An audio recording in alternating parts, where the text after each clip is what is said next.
मरा कि आप उत्तम जीवन पा सकें।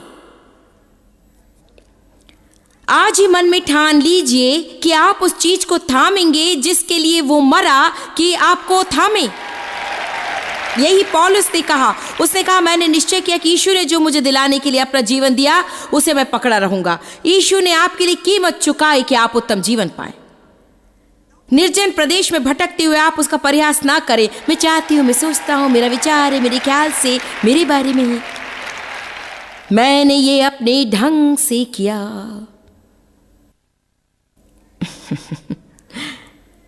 आमीन। मैं चाहती हूं कि लोग अपने जीवन का आनंद लें। यीशु मरा कि हम अपने जीवन का आनंद लें। मेरी इतनी समस्याएं हैं, जानते हैं, ये जीवन का एक भाग है। समस्याएं आने पर यदि आप सकारात्मक विचार रखकर स्थिति में न आए कि आप जीवन का आनंद लेंगे, तो आप कभी भी अपने जीवन का आनंद नहीं लेंगे, क्योंकि आप कभी भी निरंतर समस्या रहित नहीं रहेंगे। शायद आपके कुछ दिन ऐसे हो सकते हैं, परंतु हम एक वास्तविक संसार में जी रहे हैं। शैतान जीवित और कुशल है और वो लोगों को दयनीय बनाने के लिए अतिरिक्त समय कार्य करता है। एक मसीही की जीत इसमें है कि इन सारी चीजों के मध्य हम पर प्रेम रखने वाले मसीह के द्वारा विजेता से बढ़कर हैं। समस्याओं के न रहने पर नहीं, बल्कि उन सब के मध्य भी यदि सब कुछ हमारे अपने ढंग से होता रहे, हम खुश रहे, तो हम संसार को कुछ नहीं दिखा पाएंगे। आप एक अविश्वासी होकर ऐसा कर सकते हैं।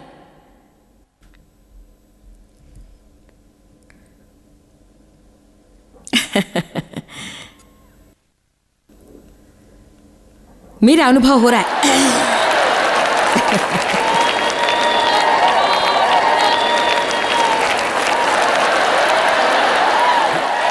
यदि आज शैतान मेरे हाथ लग जाए, वो लोगों से जो झूठ कहता है, तो मैं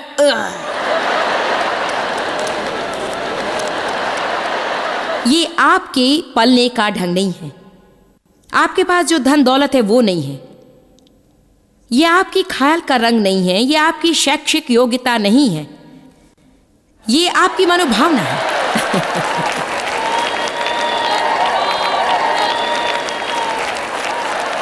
अर्थात सिर्फ जरा सी आत्म तरस की भावना आपको उस चीज को पाने से वंचित रखेगी जिसे देने के लिए यीशु मरा।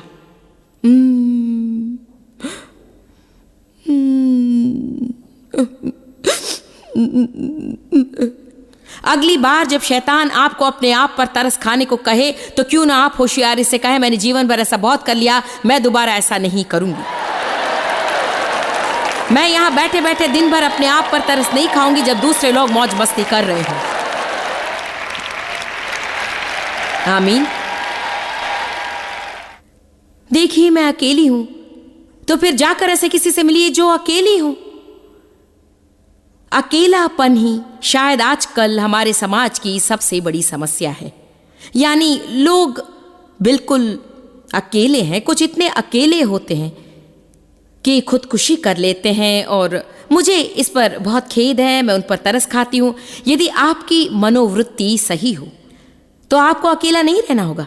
कभी कभी कुछ लोगों के साथ होता यह है कि वे आराम से बैठकर इंतजार करते हैं कि कोई उनके पास आए, कि कोई दूसरा उनके लिए कुछ करे, कोई आकर उनके लिए। और क्या आप जानते हैं, आप अपने अंदर पवित्र आत्मा की चिंगारी रख कर कह सकते हैं, यही तो बात है, अब मैं यहाँ बैठे बैठे किसी का इंतजार नहीं करूंगा, मैं जाकर लोगों से मित्रता करूंगा और मैं जाकर दूसरों के लिए कुछ करूंगा।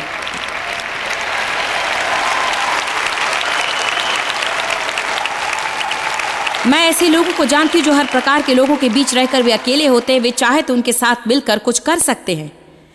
जब मैं उन्हें समझाने की कोशिश करती हूँ, कहते मैं ऐसी बिल्कुल नहीं हूं,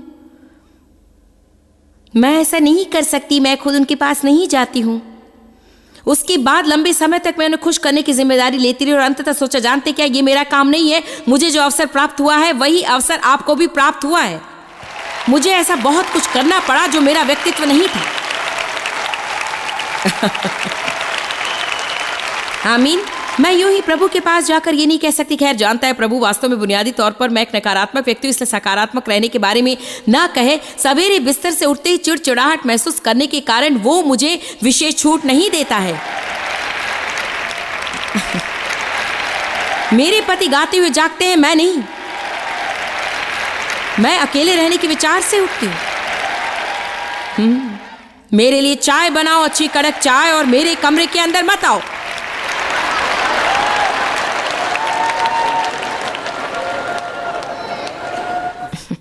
मैं सोचती थी कि हर किसी से चिढ़कर ये कहना एक बहाना मात्र है, ये कि मैं ऐसी हूं। जानते हैं प्रभु क्या कहता है? उसे छुटकारा पाओ। न जाने किसी को ये अच्छा लगे या ना लगे, लेकिन आज मैं इसी ढंग से प्रचार करूंगी।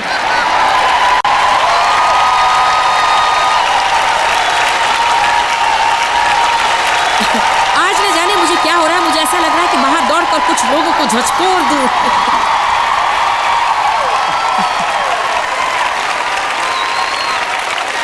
वास्तव में मैं जानबूझकर ऐसा नहीं कर रही हूं। प्रभु की अग्नि से प्रज्वलित होती हुई महसूस कर रही हूं। इस संदेश को हमेशा के लिए रख लीजिए। अपने आप पर तरस खाना छोड़िए। अपनी परिस्थितियों के तथा आपके पास जो नहीं है उनके प्रति शिकायत करना छोड़ दीजिए। जीवन में जो कुछ उचित है उसे पहचान कर उस पर ध्यान दीजिए।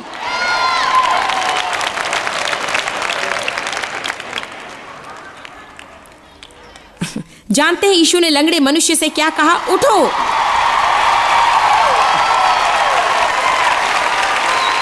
हम सभी जानते कि यीशु स्वयं तरस खाने वाला पुरुष था। देव मुझे बहुत ही गुस्सा दिलाया करते थे क्योंकि उन्हें मुझ पर तरस ही नहीं आता था। वे मुझसे ये भी कहते कि तुम मुझ पर तरस खाने को कह रही हो, पर मैं ऐसा नहीं करूंगा। और मैं सोचती, प्रभु।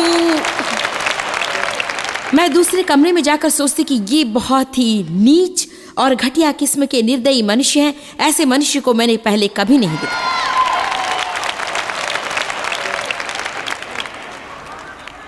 जानते हैं समस्या क्या थी? स्वयं पर दया खाने की समस्या थी।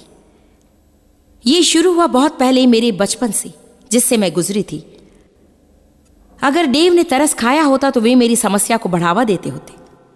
और मैं सोचती कि प्रभु ये मेरी जान ले लेगा, इससे मेरी जान निकल जाएगी। यदि वे मुझ पर जरा भी तरस ना खाए तो मैं मर जाऊंगी। और अंततः एक दिन मैंने एहसास किया कि वो मुझे मार डाल रहा था, परंतु वो मेरे उन अंगों को भी मार रहा था जिन्हें जिंदा रहने की जरूरत नहीं थी।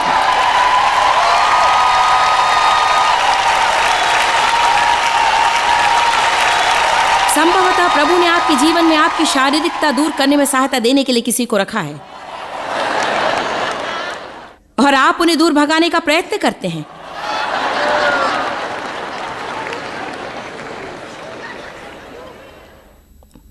आप उनसे दूर भाग सकते हैं और भी 2 लोगों के पास जा पहुंचेंगे, क्योंकि प्रभु आपके पीछे पड़ा है। उसके लिए या सब है या फिर कुछ नहीं। गिनती 13 पद 27। 10 जासूस 12 जासूस, चाहे जितने भी हो, जासूसों का एक दल था। प्रभु ही जानता है कि कहां पर खत्म होगा। गिनती 13:17। मूसा ने 12 जासूसों को प्रतिज्ञा की गई भूमि का भेद लेने के लिए भेजा, ये जानने के लिए कि वहां का फल अच्छा है या बुरा। वे अभी भी निर्जन प्रदेश में ही थे, फिर भी प्रतिज्ञा की गई भूमि के बहुत ही करीब। उसने कहा, जाओ और देख लो कि परमेश्वर ने जो कुछ कहा वो सच है या नहीं। उसके बाद हम लोगों को वहां ले चलेंगे। मैं जानती हूं कि शायद आपने ये कहानी सुनी है, परंतु जब आप न केवल गिनती 13 को वरन 14 को भी पढ़ेंगे तो ये जानकर आश्चर्यचकित होंगे कि लोगों ने उन 10 जासूसों की बात मान ली जिन्होंने नकारात्मक बात कही।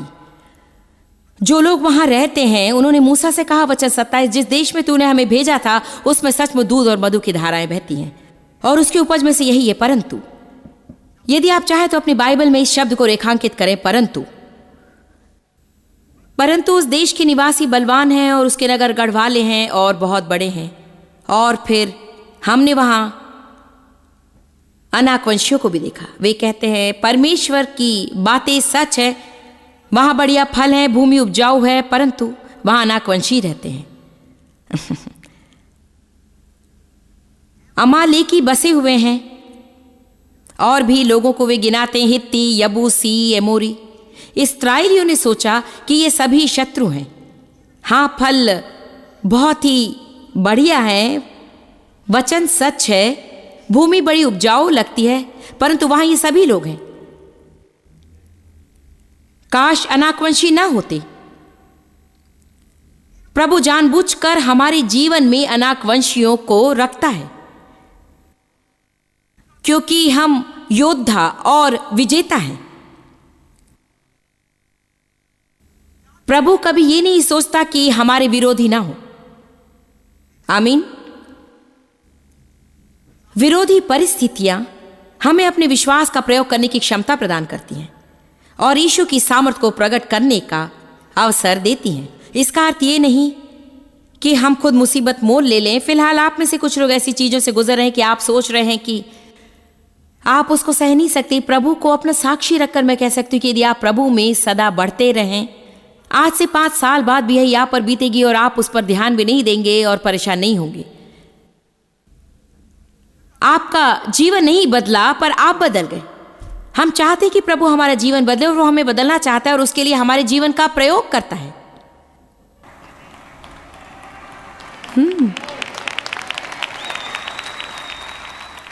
जीवन के बदलने पर या उससे आप परेशान ना होने से क्या फर्क पड़ता है? कलीसिया के लिए प्रार्थना करते समय पौलुस ने उनकी परिस्थितियां बदलने के लिए प्रार्थना नहीं की, उसने प्रार्थना की कि वे बदल जाए। उनकी परिस्थितियां दूर करने की विनती नहीं की, उसने विनती की कि उन परिस्थितियों के बीच वे स्थिर रहें। उसने विनती की कि वे ऐसे लोग रहें जो चाहे जो कुछ भी हो अपना आपा न खोएं। वे जातियां, घिनौनी पड़ोसी जातियां, बुरी अधर्मी जातियां, भयानक सिरदर्द पैदा करने वाली निर्धन जातियां, पत्ती सब कालेब और यहोशू पूरे जनसमूह में से 2 सकारात्मक पुरुष थे। पर कालेब ने लोगों को चुप कराने, हाँ ऐसे भी कुछ लोग होते जो कि जब कोई नकारात्मक बातें कहते हुए समझाने की कोशिश करते कि हम ऐसा नहीं कहना चाहिए, हमें अच्छे विचार रखने चाहिए और सही दिशा में बढ़ना है। पर कालेब ने मूसा के सामने प्रजा के लोगों को चुप कराने की मनसा से कहा, हम अभी चढ़ के उस देश को अपना कर लें, क्योंकि निस्संदेह हमें ऐसा करने की शक्ति है। पर जो पुरुष उसके संग गए थे उन्होंने कहा कि उन लोगों पर चढ़ने की शक्ति हम में नहीं है, क्योंकि हमसे बलवान है। और उन्होंने इस्राएलियों के सामने उस देश की जिसका भेद उन्होंने लिया था, ये कहकर निंदा भी की कि वो देश जिसका भेद लेने को हम गए थे ऐसा है जो अपने निवासियों को निगल जाता है, और जितने पुरुष हमने उसमें देखे वे सब के सब बड़े डील डॉल के हैं। फिर हमने वहां अनाकवंशियों को देखा और हम अपनी दृष्टि में तो उनके सामने टिड्डे के समान हैं। तो देखिए यहाँ पे वास्तविक समस्या है। सबसे पहले वे परमेश्वर की अपेक्षा अनाकवंशियों और खुद को देखते रहे। उन्होंने देखा कि अनाकवंशी विशालकाय थे और वे उनके सामने कुछ भी नहीं, परंतु इन सब में वे प्रभु को देखना भूल गए।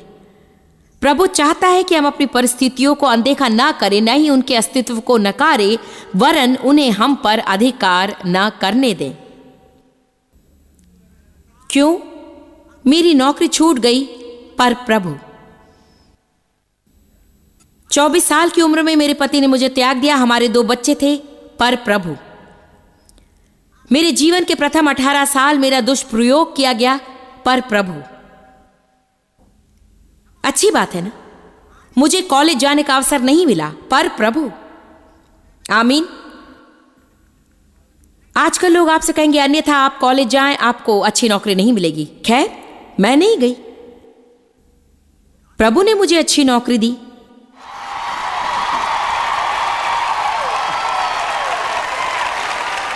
और मैंने 2 कॉलेज की उपाधि प्राप्त की, वो भी बिल्कुल ईमानदारी से। मैंने वरिष्ठ उपाधियां प्राप्त की। आमीन। प्रभु ये सब आपको देता है, वो आपका सम्मान करेगा। प्रभु के ढंग से कार्य करने पर वो आपको अनुग्रह देगा। सफलता पाने के लिए जो चीजें महत्वपूर्ण है उनका होना जरूरी नहीं, आपके पक्ष में प्रभु को रखे रहना है। पर प्रभु प्रेरितों के कार्य 7:9 में बाइबल कहती है कि कुलपतियों ने यूसुफ से डाहा करके उसे मिस्र देश जाने वालों के हाथ में बेच दिया, परंतु प्रभु उसके साथ था और उसे उसने अनुग्रह और बुद्धि दी। क्या आप परमेश्वर के अनुग्रह का मूल्य जानते हैं? अनुग्रह आपके लिए ऐसे द्वार खोलेगा जिसे देखकर आपके मुंह आश्चर्य से खुले रह जाएंगे। अनुग्रह, केवल परमेश्वर का अनुग्रह। परंतु प्रभु, परंतु अनाकवंशी, ये सब मनोभाव है। नकारात्मक मनुष्य अनाकवंशियों को देखते हैं और सकारात्मक प्रभु की ओर देखते हैं। नकारात्मक समस्याओं को देखते हैं और सकारात्मक मनुष्य संभावनाओं की ओर। मुझे उन लोगों के संग कार्य करना अच्छा नहीं लगता जिनसे जब मैं कुछ करने को कहती हूं सबसे पहले वे मुझे उसकी असंभावना के 3 कारण बताने लगते हैं। कोशिश किए बिना मुझसे कभी ये ना कहना कि ये असंभव है। मैं मूर्ख नहीं। यदि सचमुच आप कोशिश करके आकर कहते कि वो नहीं हो सकता है, असंभव कार्य करने में मैं आपको मजबूर नहीं करूंगी। आपको आश्चर्य होगा कि कोशिश करने पर कितने कार्य संभव हो सकते हैं। संकीर्ण मनोवृत्ति वाले ना रहिए। बाइबल कहती है एक चित्त वाले रहो, कभी ये नहीं कहती कि संकीर्ण मन वाले रहो। यहां तक कि एक प्रश्न पूछना हो तो भी उसे सकारात्मक या नकारात्मक ढंग से पूछा जा सकता है और दूसरे व्यक्ति की प्रतिक्रिया इसी पर निर्भर होती है। एक सैनिक को सीमा पर जर्दालू बांटने का काम सौंपा गया था। उसने सकारात्मकता एवं नकारात्मकता के सिद्धांत की परीक्षा लेने का फैसला किया। प्रथम 100 व्यक्तियों से उसने कहा आपको जर्दालू की जरूरत नहीं है ना? 90% ने कहा नहीं। आपको आश्चर्य होगा कि कितने सारे लोग इस तरह से प्रश्न करते हैं। कुछ हफ्तों पहले मैंने खुद को ही ध्यान से देखा। मैं पंसारी की दुकान पर सामान लेने गई थी। मुझे क्लिनिक्स की जरूरत थी। सारा समय अपना सिर हिलाते हुए मैंने पूछा, यहां आपके पास कोई क्लिनिक्स नहीं है ना? हम लोग अक्सर ऐसा ही करते हैं। नकारात्मकता से प्रश्न पूछते समय हम अपना सिर भी हिलाने लगते हैं। यहां आपके पास क्लिनिक्स नहीं है ना? उन्होंने कहा नहीं। आप कहेंगे क्या फर्क पड़ता है यदि उसके पास नहीं है तो नहीं है, क्योंकि शायद यदि आपने पूछा तो क्या आप कहीं से क्लिनिक्स दिला सकती हैं, तो हो सकता है कि वो आपके लिए एक ले भी आए। आपको जर्दालू की जरूरत नहीं है ना? नहीं। अगले 100 लोगों से उसने कहा क्या आपको जर्दालू चाहिए? 50% राजी हो गए। उसके बाद उसने तीसरा उपाय अपनाया। अगले 100 लोगों से उसने कहा कि आपको एक जर्दालू चाहिए या 2 चाहिए? आप कितना सकारात्मक होना चाहते हैं? 40% ने 2 लिए, 50% ने 1 और केवल 10% ने पूरी तरह से मना कर दिया। तो क्या आप ध्यान से देख रहे हैं कि नकारात्मक ढंग की अपेक्षा सकारात्मक ढंग से पूछने पर 90% लोगों द्वारा मना करने वाली चीज 10% लोगों द्वारा ही मना की गई। आपके पास मिंट नहीं है ना? आपके पास गम नहीं है ना? आज आप मुझे चर्च से लेने नहीं आएंगे है ना? आज रात आप दफ्तर से मुझे घर नहीं ले जा सकेंगे है ना? मैं सच कह रही हूं ना कि अक्सर हम इस तरह के प्रश्न पूछते नहीं हैं। सचमुच इससे हम असफलता की ओर ही जाएंगे। क्यों? क्योंकि हमें भरोसा नहीं कि कोई हमारे लिए कुछ करेगा। सकारात्मक बनिए।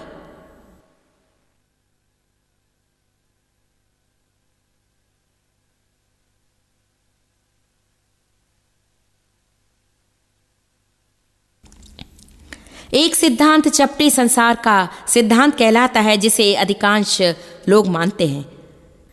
इसीलिए जब विशेषज्ञों और वैज्ञानिकों ने कोलंबस की योजना का परीक्षण किया, उन्होंने कहा कि उसने जो प्रतिपादित किया है वो असंभावनीय था।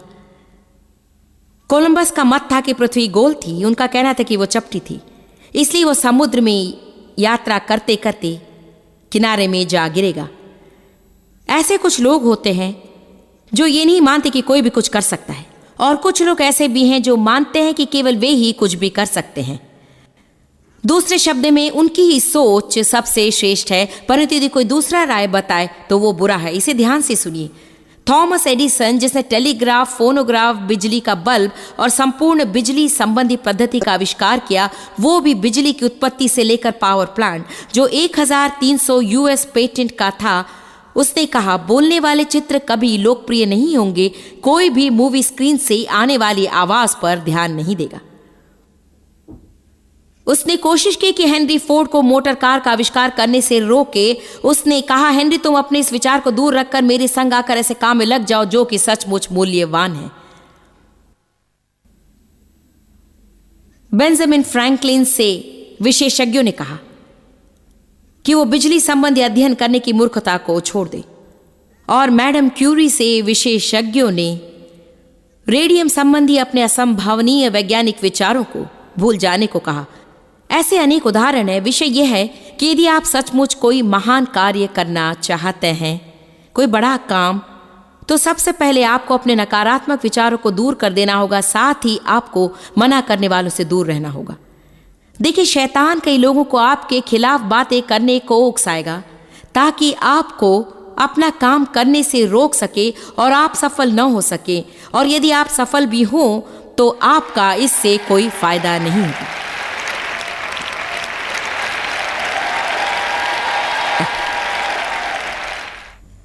आप में से कितनों ने मर्फीज लॉ के बारे में सुना है? ये आपको बहुत ही रोचक लगेगा।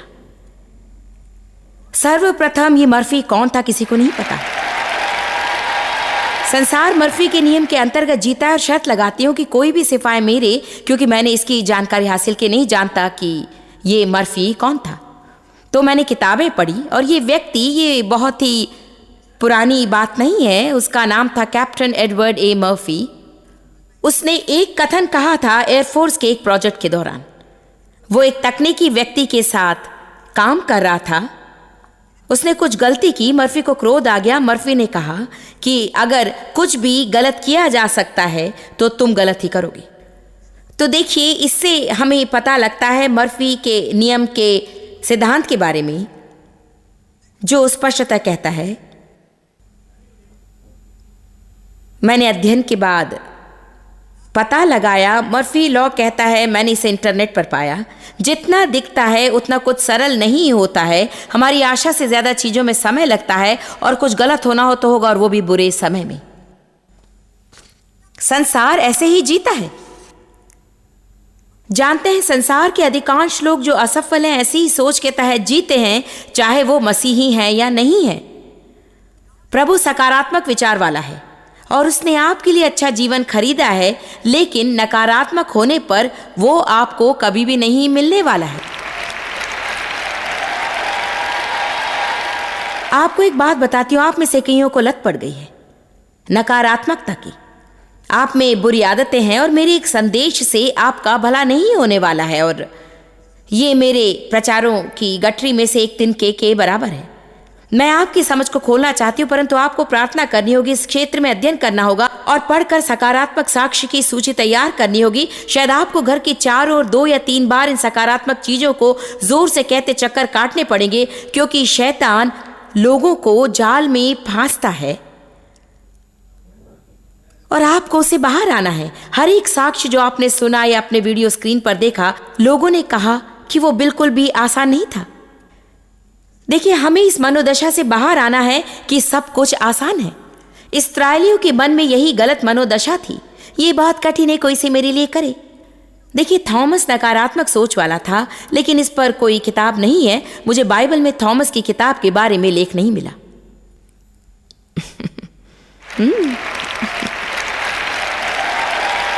आमीन। मुझे बाइबल में थॉमस की किताब के बारे में लेख नहीं मिला। शायद ये कुछ ऐसा लगा होगा जैसे मर्फीज लॉ। अगर ना देखो तो मेरे लिए विश्वास करना कठिन है। अगर हम तुम्हारे साथ यरूशलेम जाए तो हम सभी मारे जाएंगे। थॉमस की यही मनोदशा थी। वो हर चीज में नकारात्मकता देखता। यीशु को उससे प्रेम था, लेकिन उसके लिए ज्यादा कुछ ना कर सका। प्रभु को आपसे प्रेम है, आपके नकारात्मक होने पर भी आप स्वर्ग भी जाएंगे।